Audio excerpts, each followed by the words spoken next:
For today's podcast, we have the pleasure of talking to Katie White. Katie is the principal at West Terrace Elementary School. How are you today, Katie? I'm very well, thank you. Good. Thanks for coming in today to talk about this. And I'm excited to talk to you about this topic. So we're going to continue the discussion that we have had recently about our GAIN initiative, which really includes our focus on SEL, which is social emotional learning. We've had conversations, podcast about this recently. We have a video that we're really wanting families and parents now to start to see what it is we're doing with this. So I know you and I have known each other for a long time, and I know this is something that you've always really embraced as an educator. So I guess just let's start about this, Katie. As a principal, what does this look like at your elementary school that serves kindergarten through fifth grade students?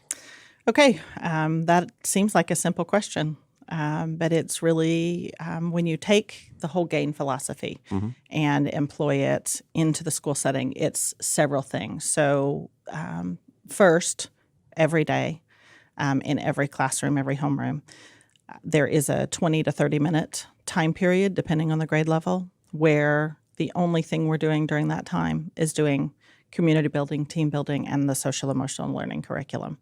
And that's new for us. And that's all grade levels? Every grade level, okay. K-5. Okay. And it's an organized curriculum that has been shared with each grade level.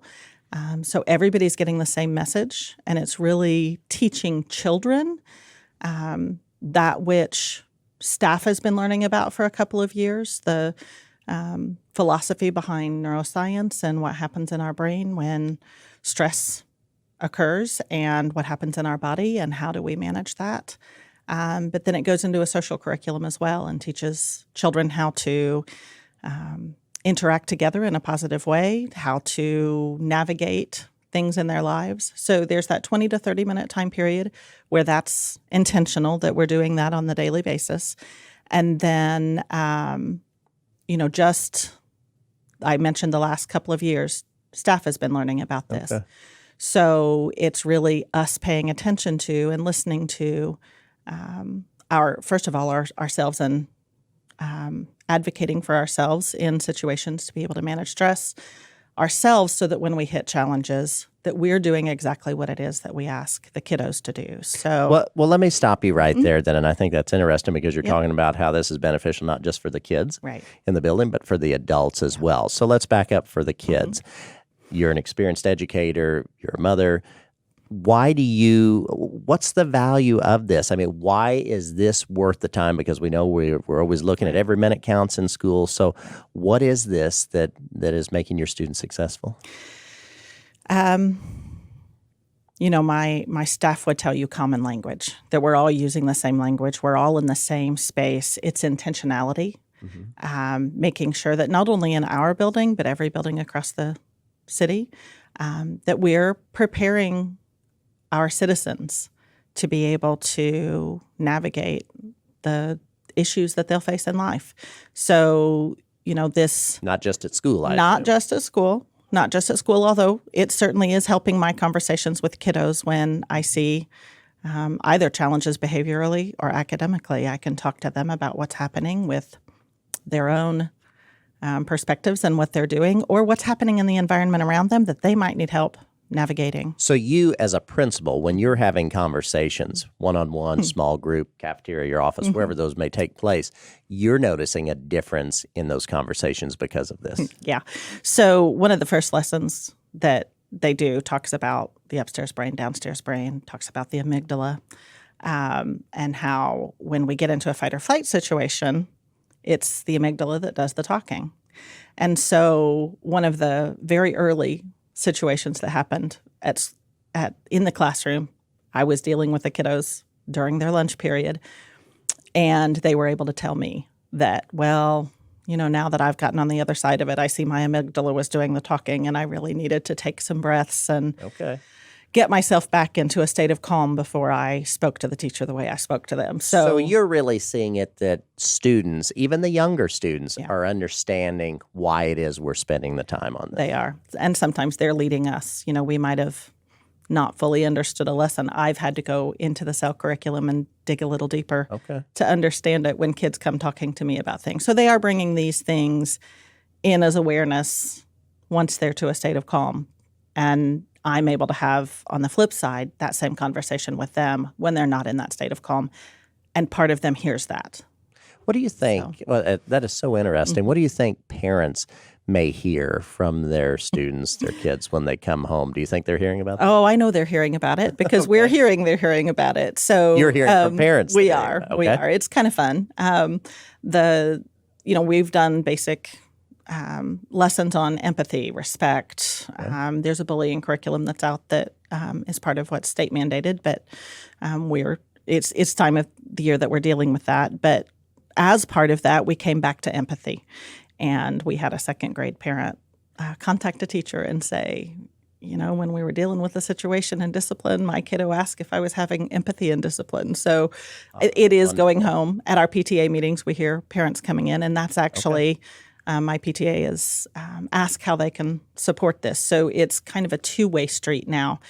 They're coming in to help us support kids in this positivity and respect and Well, what is that? kindness. So I think that's fascinating. Your PTA has jumped on board with this. What does that mean to you as an educator, as a principal, when you see your PTA coming to you and saying, Katie, how can we help? What does that mean?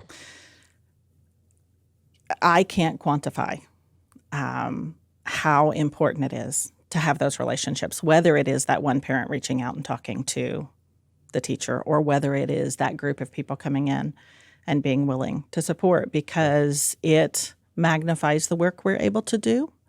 And it makes it one message, one unified message to kids. And it is, you're able to have more impact. Yeah.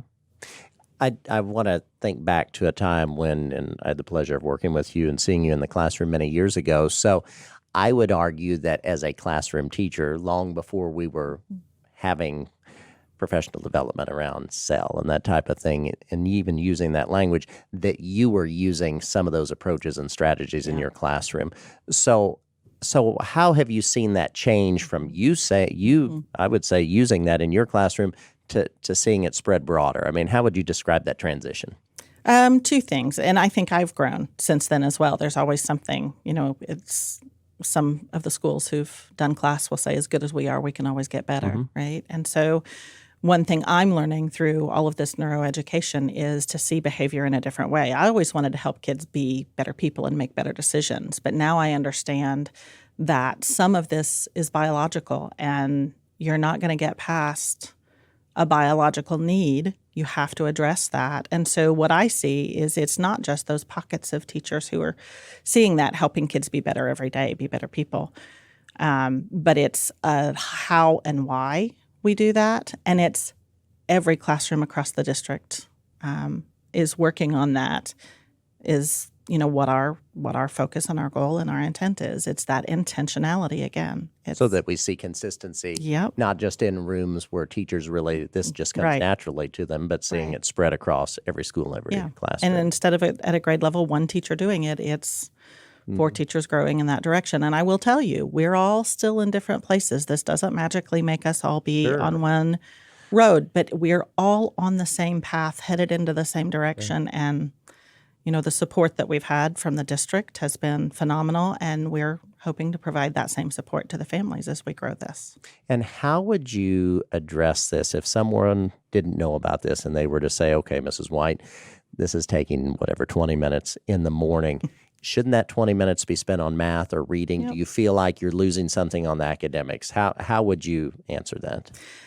My argument is in the classrooms where we actually use that time to advance student skill in that social emotional learning aspect, I'm able to move further with kiddos academically. So the teachers who are doing it can push harder, deliver more curriculum because the kids are ready for that. So you're not seeing it as a loss, one versus the other. You're almost seeing it as a support for the academic side. It is. And it's not only helping kiddos with that. It's not only helping students be able to be ready for that, but it's helping teachers manage the stress that comes their way. And is it perfect? No. And are there some classrooms where that philosophy or mindset hasn't been embraced yet?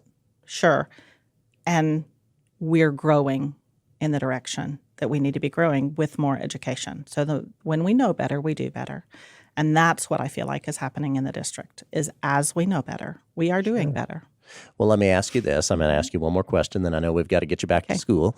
A lot of work going on there. So if you look down the road, a year, 2, 3 years down the road, where would you like to see this go from your lens? My vision is that, like I said, this is in every classroom, that every student has the skills that they need to manifest the future they want for themselves. So we know that there are going to be challenges, and outside challenges are going to come in, even if we've managed by some miracle all the challenges in our schools.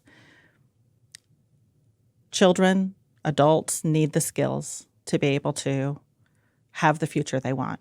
My vision is that every child has the future they want because they were able to maximize their experience in our classrooms. So every classroom, understanding that children are capable of learning this, first of all, because that was one of the obstacles we had to get over, is how do you teach a kindergartner about the brain?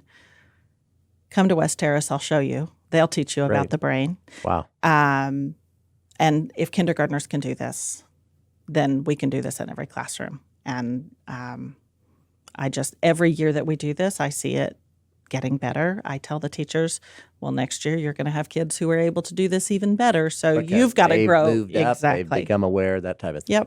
Yep. So just like we're growing academics and we're getting stronger every year, and kids are going to be able to write better next year in 4th grade than they can this year because we're being more intentional about it. Same thing here. We're going to be more intentional with how we grow that capacity to manage stress and heal our traumas, address our traumas, embrace, the experiences we have, and be successful adults. And I think that's a great way to end it, because we're talking about being successful in your current year, in your current classroom, but really the ultimate goal, making sure you're successful as a student through every stage of life, well after school. Yep. Katie White, proud principal at West Terrace Elementary School. Thank you for taking time out of your busy day to join us. We hope to have more conversations in the future. Sounds great. Thanks for having me. Thanks, Katie. Thanks.